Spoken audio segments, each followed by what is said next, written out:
একদিকে রাজ্য সরকারের বঞ্চনার প্রতিবাদে রাস্তায় বসেছেন আন্দোলনকারীরা। বহুবার বহু বিক্ষোভের পরও মুখ্যমন্ত্রী একবারও তাদের দিকে ফিরে চাননি। এখনো সংগ্রামী যৌথ মঞ্চ লাগাতার অনশন চালাচ্ছেন, যার বুধবার ২৬৫তম দিন।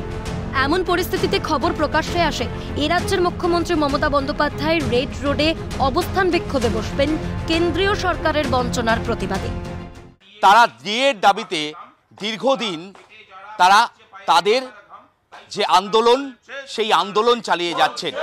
ঠিক সেই জায়গা থেকেই দাঁড়িয়ে এই মুহূর্তে রাজ্য সরকারি কর্মচারীরা তারা জানাচ্ছেন যে শুধুমাত্র মুখ্যমন্ত্রী মমতা বন্দ্যোপাধ্যায় তিনি একটি আলাদা মঞ্চ গড়ে সেখানে কেন ধর্নায় বসবেন। ধর্নায় বসার জন্য একাধিক জায়গা এই ধর্মতলা চত্বরে রয়েছে, একই সঙ্গে রয়েছে শহীদ মিনারের পাশেও।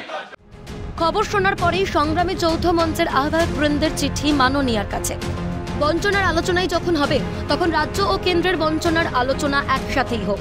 এমনকি শহীদ মিনারের পাশে সংগ্রামী যৌথ মঞ্চে মমতা বন্দ্যোপাধ্যায় ধর্ণা দিলে মুখ্যমন্ত্রীর ধর্ণার জন্য ধার্য সরকারি অর্থও বাঁচবে, যা অন্য খাতে ব্যবহার করতে পারবে রাজ্যের শাসক দল।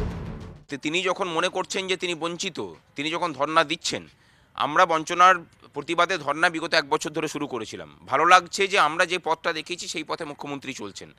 কিন্তু আমাদের একটা উপদেশ আছে যে আলাদা করে আপনি প্রত্যেক মুহূর্তে বলেন যে সরকারের কাছে টাকা নেই।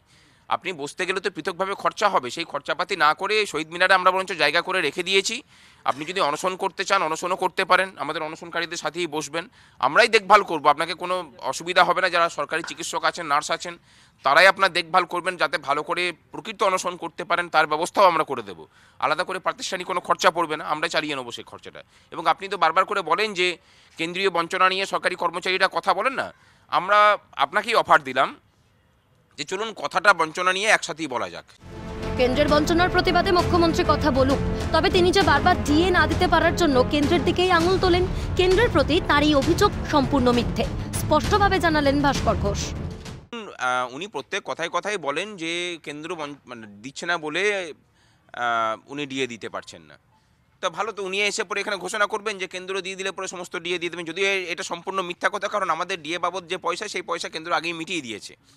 এবং তারপর উনি আবার বলেন যে ডিএ দেওয়ার ক্ষেত্রে কেন্দ্রীয় আইন মানা সম্ভব নয়, অথচ কেন্দ্রীয় আইন অনুযায়ী ডিএ দেখিয়ে সেই টাকা অর্থ কমিশনের কাছ থেকে নিয়ে আসছেন, নিয়ে এসে সেই টাকা অন্য জায়গাতে খরচা করছেন। যেভাবে গতকালকেও দেখেছেন যে মিড ডে মিলের টাকা দিয়ে বায়োমেট্রিক বসানোর কথা বলা হয়েছে।